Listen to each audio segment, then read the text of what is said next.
Hello, everyone. Welcome to the Woodland Walk for the month of April.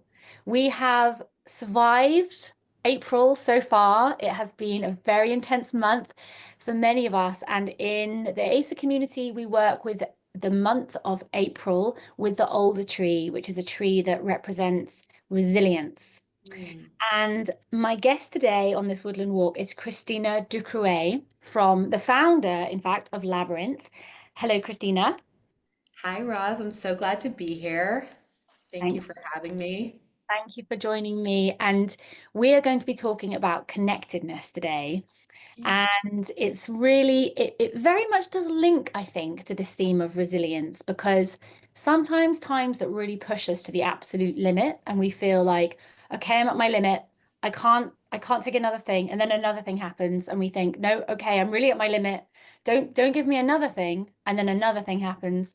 Like that's really when the resilience muscles have to kick in. And in ACER, we work with connectedness as something that gives us amazing strength to be able to hold more things than we ever thought we would be able to hold Mm. because we are connected to something greater than ourselves and we're connected to each other, which give this amazing kind of sense of just life force energy and courage and connection to something powerful and beautiful, but also connecting to our inner selves, the essence of us, the really strong place within us that can take so much more than we realized we could when we have that connection to the core of ourselves. And I know that this is the work that you're doing, Christina, and I would love to hear all about Labyrxnth, all about this overlap in our work. We're both working around these same themes of connectedness to self, others, and world. And we met each other in the context of a kind of study group we have for this connectedness measure, which is a measure that measures connectedness to self, others, and world, this psychometric tool. And you're using it in your work. And we are interested in learning from people using this measure and having this kind of connecting with the connectors that are studying connectedness and connecting over connectedness, as we said earlier today. So with that introduction, please tell us a bit about your journey, how you came to be founding Labyrxnth, how you came to be interested in connectedness, and then we can geek out a little bit on connectedness and what the connectedness measure is showing to you in your work. Ah, I love it. Well, as I listened to your introduction about resilience and the way you framed it, it stirred up a lot in me and it really grounded me in like the reason I'm here doing this work. There was a moment in my life as I was on the cusp of turning 30 where I would describe it like my shock absorbers for change and disruption and chaos just like got totally worn down. And I reached that maxed out point where I sort of was at my edge in all senses. There was an 18-month period where I had had my first child, which was wonderful. And I was going back to work as a working mom, figuring all that out for the first time. And within a week of going back on the job, my mom, who was a healthy, vibrant, full of life 61-year-old at the time, was diagnosed with pancreatic cancer. So I left to go be her primary caregiver. She lived for 4 months and then passed away.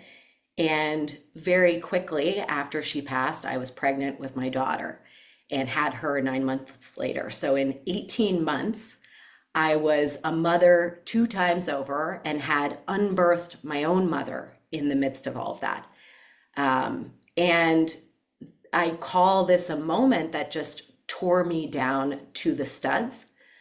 And the rebuilding process after that existential crisis is what I really call it, is what led me on the path to building Labyrxnth and recognizing a profound gap in my own life and then all around me when it comes to sort of nurturing our spiritual core, which is a big way I relate to the idea of connectedness. It's our innate capacity for connection to our essence, for connection to the shared humanity that lives in others, and for connection to the web of existence or just something bigger than ourselves, whether you want to call that the cosmos or God or universe. And I'm just sitting with this idea of resilience as sort of the whole reason I'm on this journey in the first place, and how I sort of restored resilience after a time, that was exactly like you described it, one where the edges of my existence really needed to expand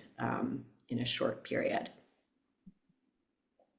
And so tell us a little bit about Labyrxnth and how did that part of the journey begin from this place of being so, I suppose, overwhelmed and exhausted and Yeah. very occupied with little people?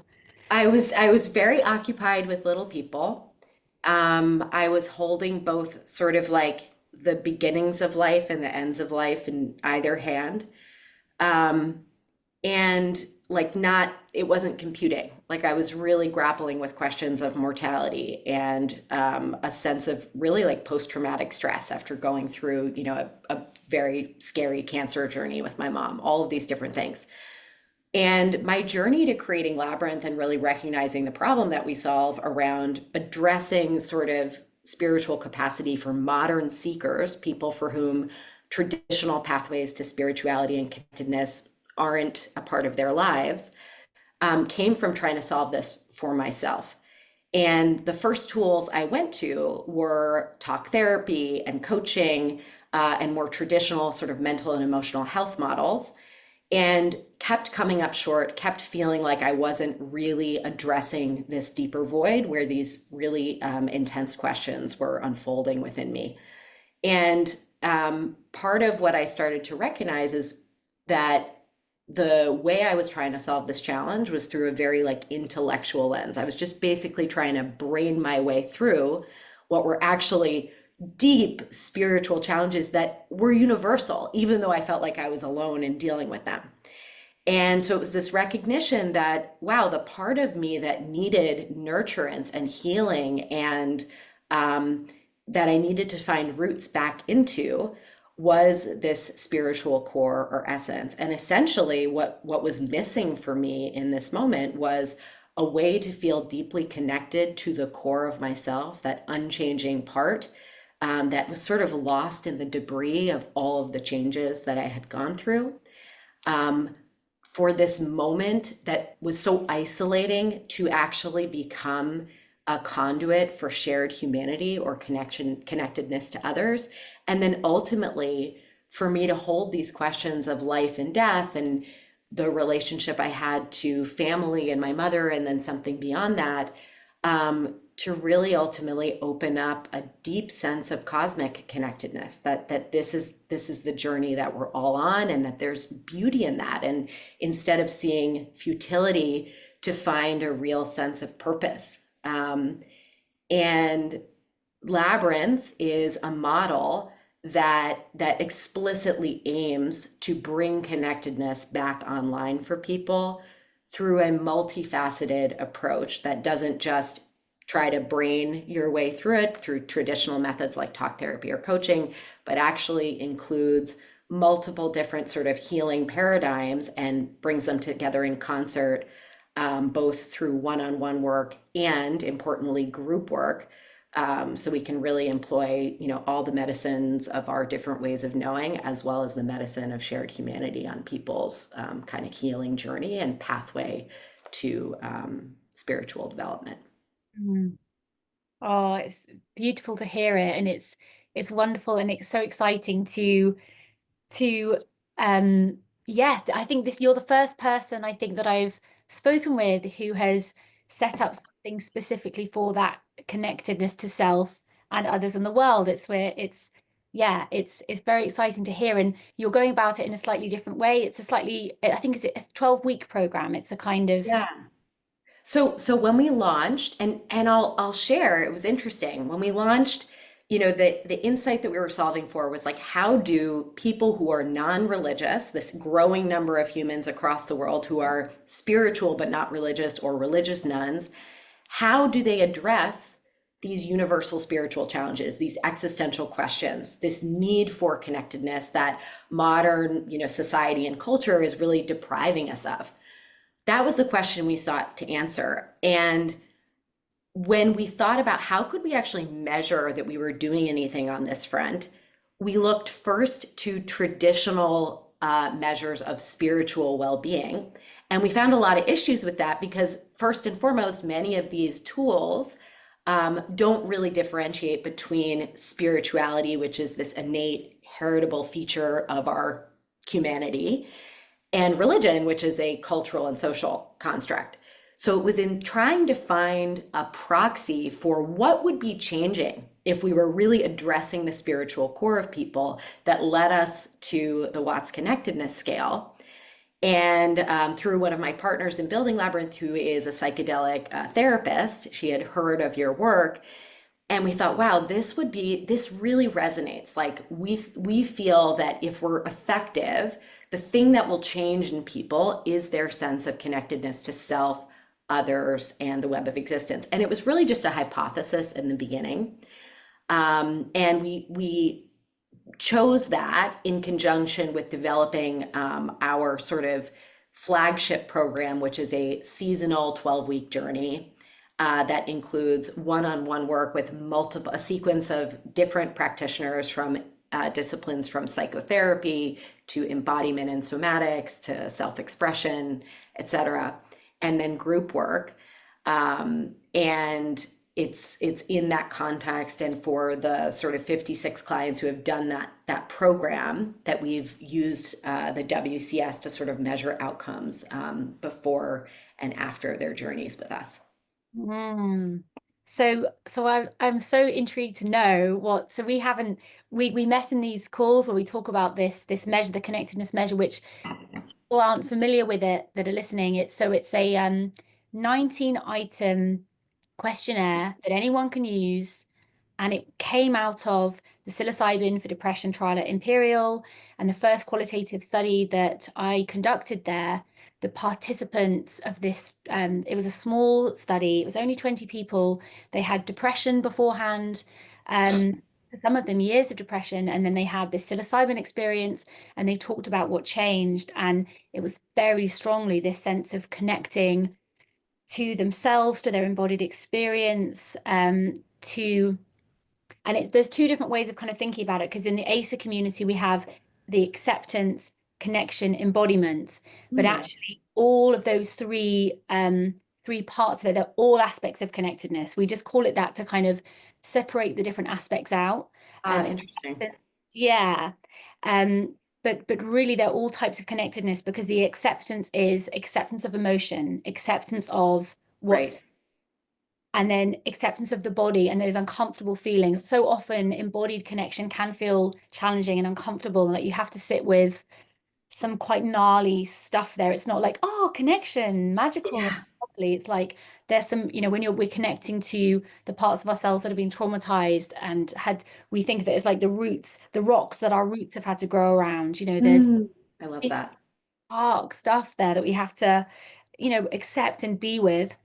And then there's this sense of when we can do that kind of inner work, connecting to the body, connecting to emotions, then we can also connect to meaning and purpose and the outward. It's like the mirror image of the roots is the trees, branches, and what does everything about the suffering at the roots teach us about what we want to grow towards, what we want to reach up towards, what we want to stand for, what are we reaching out for? And every little bit of kind of gnarliness at the roots and all the mud that we had to kind of suck up, we're turning that into sap.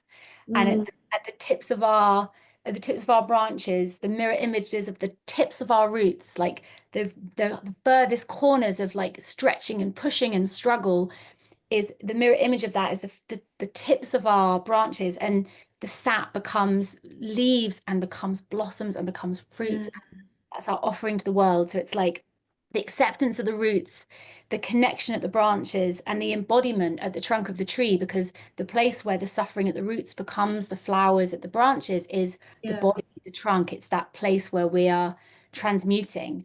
So we think of this kind of in ACER as this kind of tree where we're turning the suffering into growth, but that idea really came from this very first qualitative research project, where the people that had been through the psilocybin trial really talked about that. I mean, using different terms, but they talked such similar themes that they mentioned. And that was what led to the development of this questionnaire. with these 19 items, with these three sections, the roots, the kind of connection to the self and emotions and body, the the branches, which is the kind of connection out into the world, but also Mm.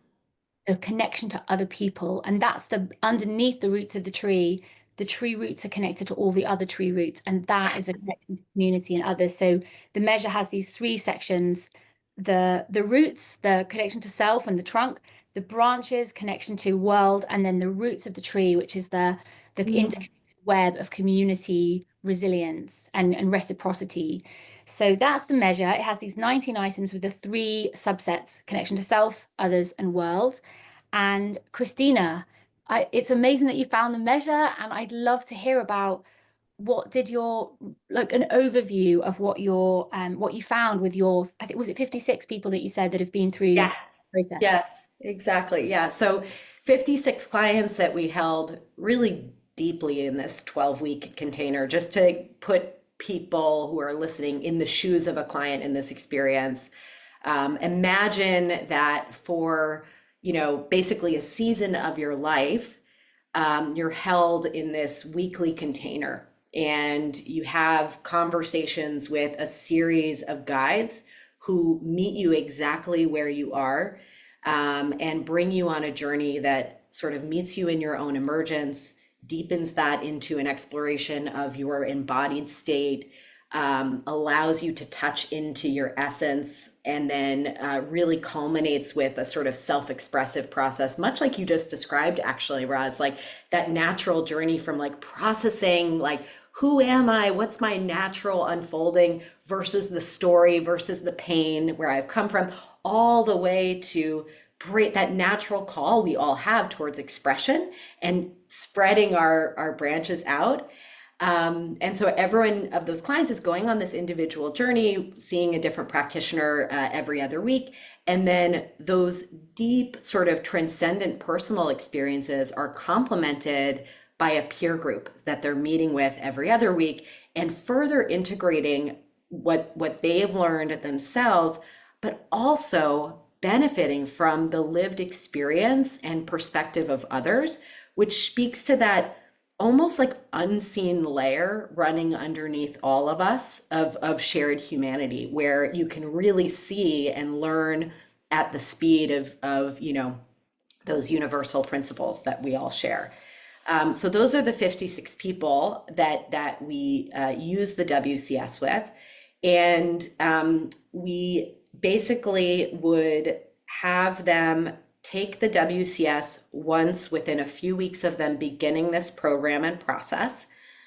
We ended up recreating the tool on SurveyMonkey exactly as you created it. So it's a 0 to 100 point scale. They answer these 19 measures, and we'd capture their scores on the way in. And then within a week or two of them completing their process, we had them do it again. Overall, I think our attrition rate was something like 25%. So of the 56 people, I think we have full, before after scores for something like 42 people. And we've run our own analysis. And if you just look point by point, most people saw improvement or, stayed flat in certain regards. And then across that 42 people, we saw statistically significant increases in connectedness across the board, which is really exciting. And it really squares with the commentary and the ways people would be relating to themselves and to their peer group, and just to, like life itself, upon emerging from the program. So it really gave a beautiful, like measurable backdrop to some of the more ephemeral things you hear on a healing journey, which to me has just made it so invaluable and really telling in terms of what was changing in people's lives, as they intersected with this program.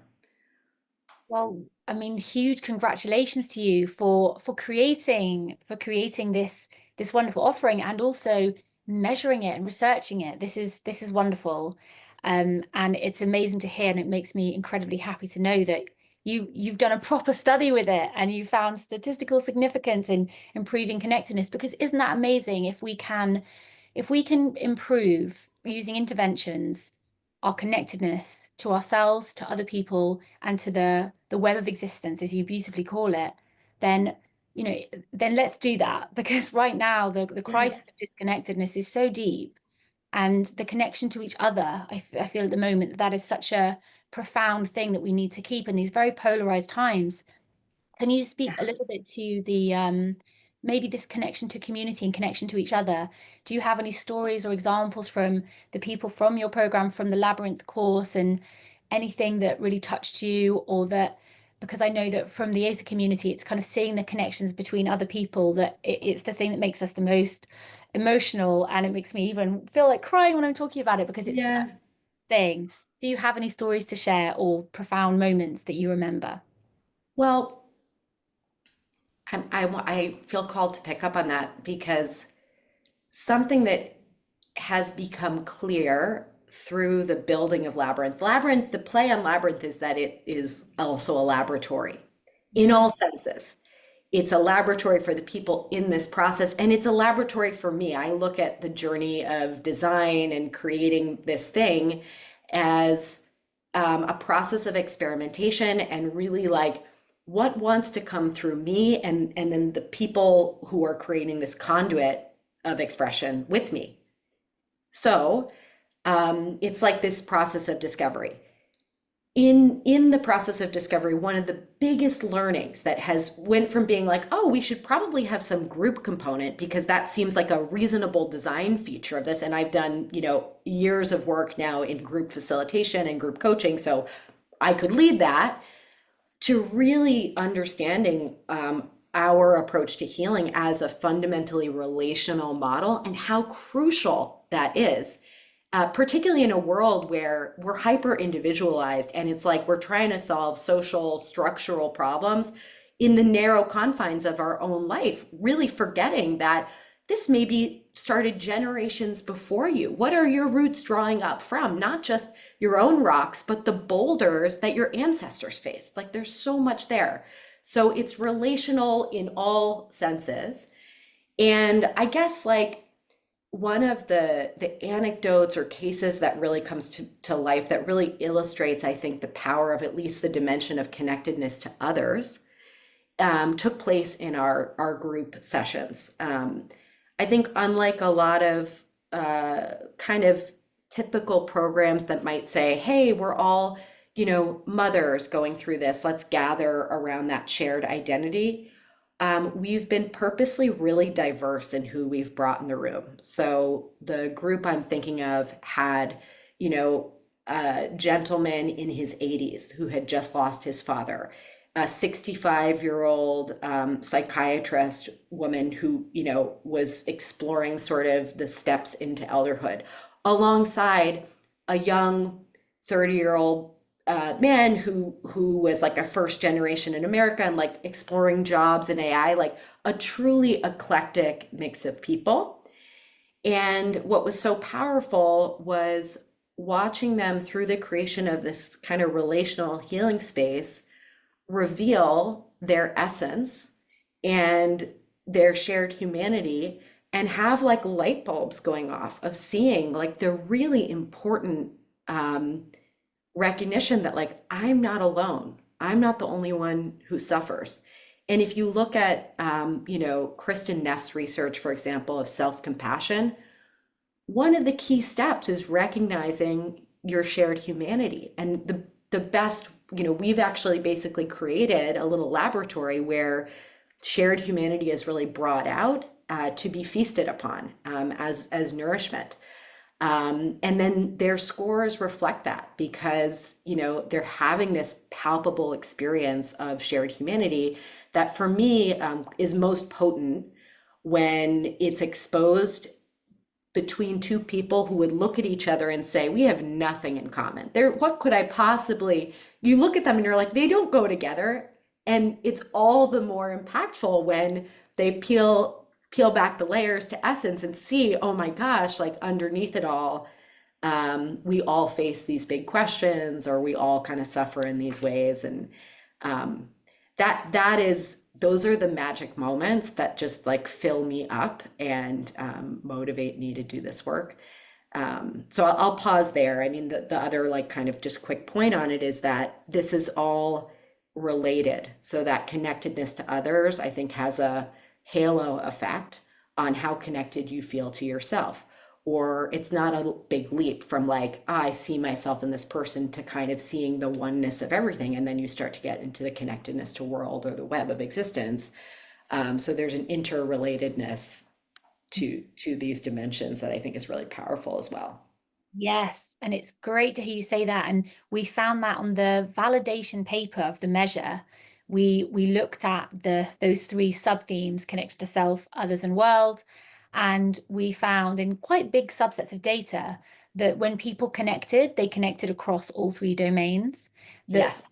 the different kinds of connectedness are themselves connected to each other for the reasons you say. It makes total sense. You connect more to others, it shows you something more about yourself. You can, and we found, connecting to values and purpose and nature helps you connect more to other people in Mm, interesting ways. There's something about looking at those interlinkings of how that works, and it's all coming out of this kind of the separate, shut down, kind of head down, focusing on kind of doing as best we can, and that story that we've been living with when we shed that skin and have the self-compassion comes naturally, and the ability to be mm, vulnerable comes naturally. So much easier to connect with other people when there is that sense of taking the mask off. So yeah. all of the different and I think so often our connection with others can be difficult because we carry this weight of burden of social anxiety and thinking we're not as good, these comparisons that we've had to hold Yes. with each other.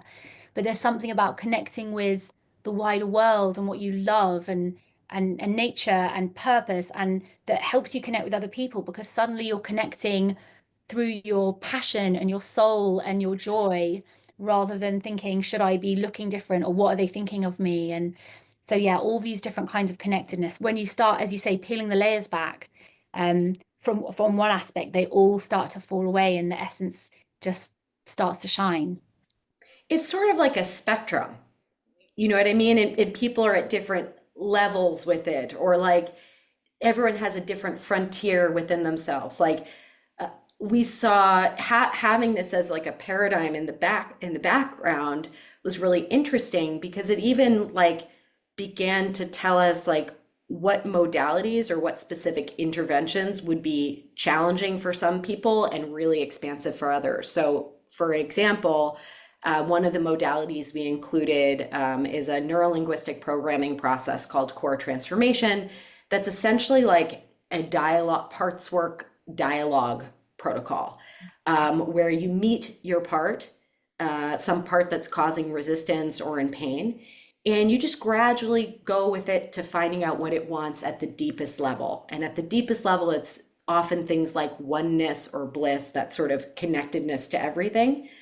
For some people, though, like the connectedness to self or their ability to be with their own interiority was an area of development or edge. So that was actually really challenging for them and a space of their growth. So it basically was interesting to see like, okay, maybe that's not their starting point. Maybe they will open up more on their connectedness to self if they first start with or have some really positive experiences in connecting to other. And one of the things we would actually leave people with was their before and after scores, and then some questions or prompts grounded in what we had come to understand about them, about what might take them deeper into connectedness in any given place. So for people who, I recall one client who was so deeply connected just through motherhood, that was something that we said, it's perhaps through mothering that you can find a deeper sense of your place just in the grander like cosmos, because that role was so meaningful to her, that it almost, you could see it opening her up to this sense of something way bigger than just being a mother and the sort of mundane aspects of that role. Mm. That's such a, yeah, that's a great point as well. The different the different domains to guide someone's journey or help give ideas about what might be helpful. And yeah, that's amazing. We haven't really, I mean, it's still such a new area of research. We haven't really, well, we're just starting with this group that we have where we're talking about the measure and how we're all using it. So, but I haven't yet heard people talking about it as this kind of way of guiding a kind of therapeutic journey. That's amazing to hear. Yeah, it was sort of just a natural outcome, I think, of noticing, the actual story alongside the numerical outcomes of their scores and seeing, oh wow, like even just when I listen to Ella talk about motherhood, there's something otherworldly about it, you know? Like when I talk about motherhood, maybe I'm a little bit more in the nitty-gritty, but when I talk about nature or art, you can see how I have this avenue or portal almost open to a powerful bond with the universe. And I think it's different for everyone, basically. But the thing that unites us is this innate capacity for connectedness that just, yeah, deeply resonates with me as true. And I think it's like really overlooked. Like I think we aim to treat, like my own experience was like, yeah, I was depressed. I did have kind of PTSD, but addressing it at that level didn't help heal what was really hurting. And in fact, the thing that I think was kind of broken through that period of fragility and, yeah, change was my sense of connectedness. I lost track of my own essence. I felt a deep rupture in my place in the world and with others, my peers. And I was really befuddled. It's almost sort of had like the dark side of the life death kind of paradox, that needed to be flipped for it to be a really affirming thing, bringing me back into connection. Yes. It's so true. Coming back into connection so often is something that is overlooked, especially in clinical services, because it's looking for the pathology and the problem and fixing Yeah. a problem rather than going deeper. And I think when you look at the items of the connectedness scale, often it's there are so many ways to connect. Every different item is a different way of connecting. And so sometimes if you're just a little bit stuck, like, oh, what can I do to make myself feel a bit better? I sometimes just look at the items. I'm like, okay, which one of these levels of connectedness am I going to work on today? Am I going to That's go such a good idea. You could take literally any one of any these. of them? Yeah. Yeah. I think about uh I hope I say his name correctly, Dacher Keltner, the awe researcher. Yeah. And awe, he often ties to nature and he talks about taking little awe walks and like there's maybe one or two items on the list that kind of speak to that. And it's like, can I just go out today and like listen attentively to like how the birds are singing? Or just look at the smallest thing I can find and gaze at it for 20 seconds. And like you can almost feel the opening of that, and the sense of connectedness that's always there. And it's just a matter of kind of choosing to turn it on or play with the mixing board. I love that idea. Tune it on or play with the mixing board. Brilliant. I love that analogy. Yes, like figuring out the kind of the connectedness recipe and which little bits to add in. And Yeah. there's actually two items that aren't on the validated measure, but there are two additional items that should be part of the main measure. We need to find if anyone out there has got time on their hands and is able to do another validation of the connectedness. Okay. I mean, it was like these validation papers, like the validation studies. This was like a whole team of people at Imperial doing like tons of heavy stats and collecting loads of data. So they're big. One of the reasons it's difficult to validate a measure is just because to validate it is a big, big chunk of work.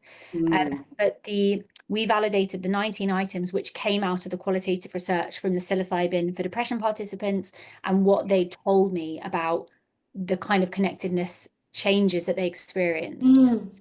Items really directly linked to what they told me, their stories. But what they missed out was completely expected because of the cultural context of the study. So the study that we did was in the UK with people living in the UK talking about their Mm. experiences of connectedness. And nobody mentioned or maybe that could have happened in the psychedelic experiences, but they didn't talk to me about it in the interviews afterwards.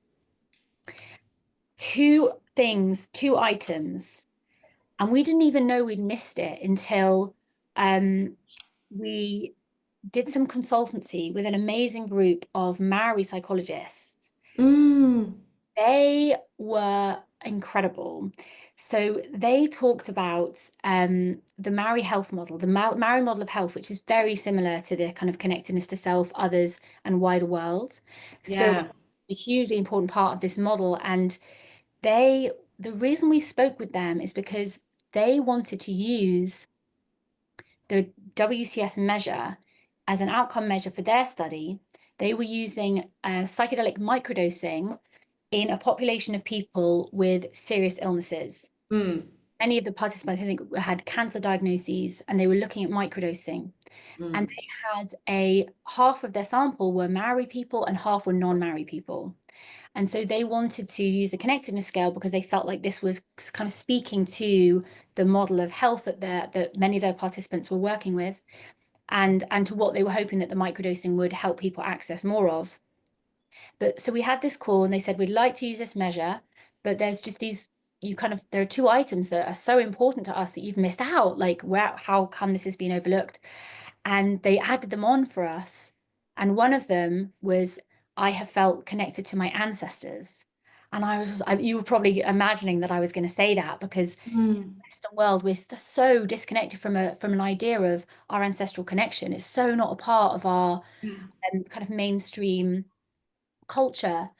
But the deep ancestral connection, this deep reverence for ancestors was one thing that they talked about. And the other one was connection to land. But so we all have one item which is connection to nature, but they talked about connection to land as whenua, which is a word that means placenta.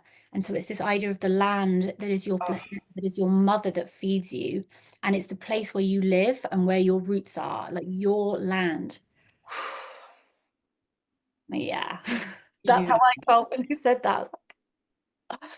And it made me so sad in a way that in the context of our UK participants that this hadn't come up in any of the conversations because even if their experiences had led to moments of this, we are so divorced from connection to our land and respecting our land and we're so also divorced from this kind of ancestral connection that it's kind of just not part of our culture. So I missed it.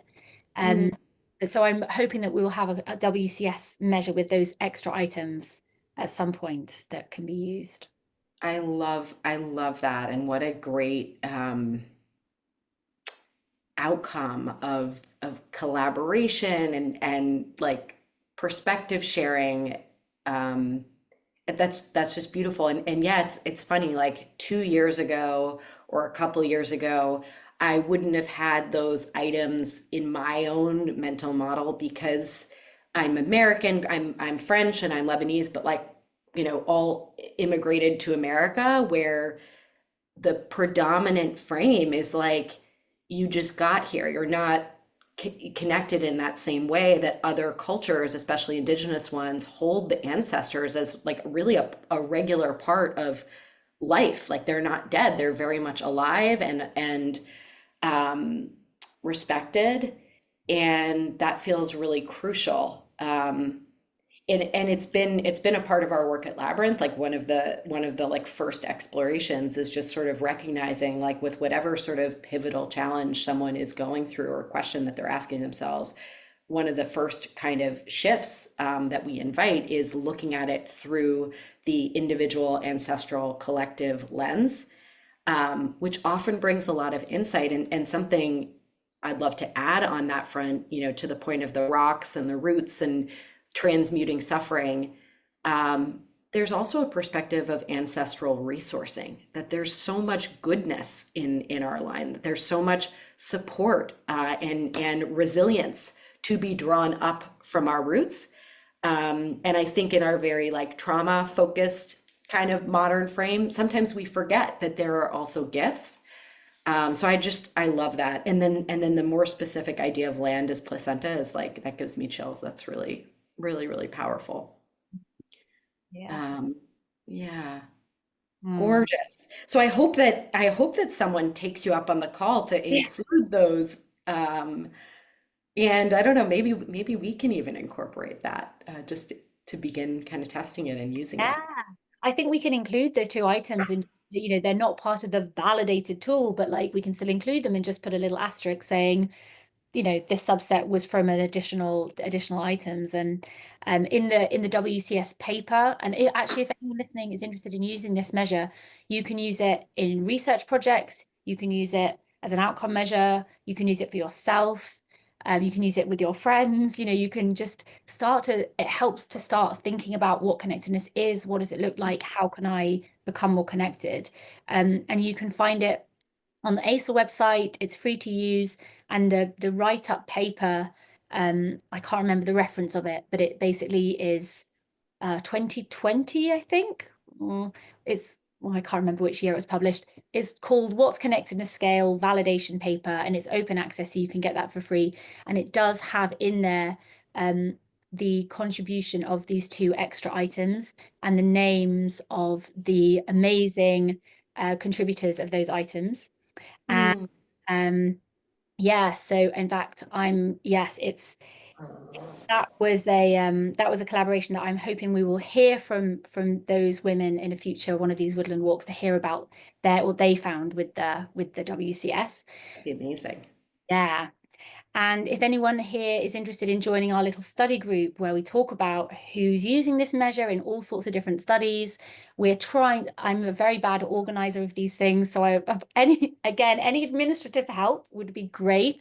We have a lovely group of people, but at the moment we're kind of needing someone with good organizational skills that isn't me to like bring a bit of structure. But it's a lovely little group to learn about people that are using this questionnaire in such different contexts. We heard from someone who was using it in a study looking at the Akashic record. Can you remember? Were you in that meeting, Christina? I was. I know who you're talking about. Yes, it rings a bell. Yeah. Yeah. I thought about her the other day because I was listening to the Telepathy Tapes podcast. Did Oh, Telepathy Tapes? yes. Yeah, yeah. And somebody was talking about the Akashic records, and I was like, oh, it reminded me of that lady. So yeah, lots of amazing, interesting. I loved that conversation. You know, the journey of entrepreneurship is really connecting and also insanely lonely. You're just like, does anyone care? And, but how much fun was it to sort of get in a room with you, whose work we've been like just so grateful and given us language to describe something that we didn't have language for. And then to be alongside other creators, I just loved that. The nerd in me was just deeply satisfied. So much so that I feel almost called to support the continuation of that process. So we can talk about that. Oh, amazing. Well, Give some administrative ah, support. As you can tell from the intricate journey design, I have a penchant for like, yeah, figuring out ways that I'm a logistical gatherer of people. So amazing. I yeah, am we very should talk bad about that. at yes. Oh, I love this. I love this. I love Yeah. this interweaving and connecting yeah, this it's so fun, isn't it? Find someone from the other side of the world with the same Yeah, interests, a very similar path, and then find ways for the roots to connect and to support each other. It's a beautiful thing. definitely. Yeah, I feel so grateful for this opportunity to delve into it together. And you're going to write something, I think, as well, which is going to be wonderful. So you're going to write a piece with your collaborator as well. Yeah, I think it's going to go on our website with a little bit yeah. about your study and Labyrinth and what you found and the results. And so that is a little kind of guest editorial, which will be amazing. Yeah, we're so excited for that, and we'll share some of the sort of nitty-gritty of the study and analysis that we've done, and really would hope that that's an opening to conversations for people who are interested in using this for themselves. I think one of the enlightening things about the call with others was noticing that other people had a lot of the same questions, like, oh, what surveying tool would be most appropriate to use this on? Because not all surveying tools have a 0 to 100 scale. Or how does the fact that the Watts Connectedness Scale is framed as the past 2 weeks impact, taking a measure before and after, and all these really interesting questions that are, yeah, really, it's really helpful to share with others who are sort of thinking through it. So very excited to contribute that with my collaborator, Frances. Yeah, we're so looking forward to reading that.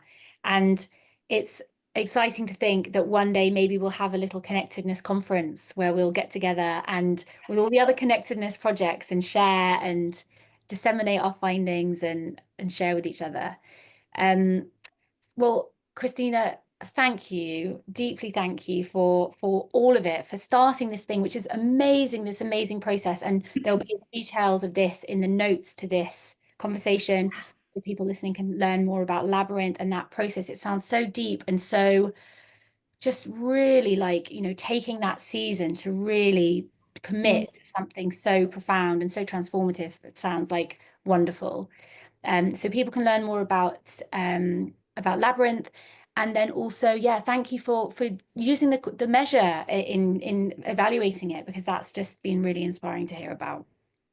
Thank you so much for creating it and for being such like an open-hearted creator, contributing this back. It's been really rewarding to get to know you.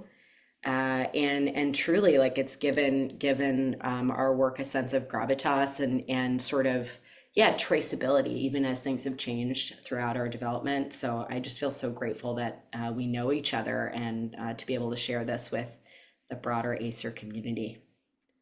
Thank you, Christina. And Love just it. one final little reminder to anyone listening to this who's in ACER in our new cohort just beginning, remember to fill out your WCS measure. Yes, So truly. yes, please fill it in. People often don't, and we have not been nearly as organized as you have at Labyrxnth about actually doing any kind of data collection, which is so embarrassing. I feel so embarrassed that I created this measure and then we haven't done any proper research with it. But I guess we're a very small team and we're, yeah, stretched quite thin, and we really have the intention of wanting to start doing a research project. And we do actually have a potential collaboration with an amazing university who next Amazing. year, one of their PhD students may do a project on evaluating the WCS outcomes with ACER. So please, please, ACERs that have just begun, if you haven't done your WCS questionnaire, please right now, as you're listening, go and fill it in. It only takes, what, 10 minutes maximum? Not even. It's Not very even. fast. Yeah, Right. and I can say just like from the clients that we've had doing it, they've so valued the opportunity for self-reflection, and one of the cool things we've seen is even on some of these dimensions that you might actually not relate to, like we were talking about the ancestry and the land one. It's such a valuable like provocation, and so if you're a part of something like Acer, like what an amazing way to really frame your experience and step into it more fully. I think that's hugely valuable. So take advantage. Thank you. I like that framing. Yes, it is. It's part of it can really add some extra insight. So definitely. Definitely. Yeah. Well, until Love next time, Christina, see you soon in one of our WCS meetings. Good luck with I all love it. the work. Thank you, Roz. Take care.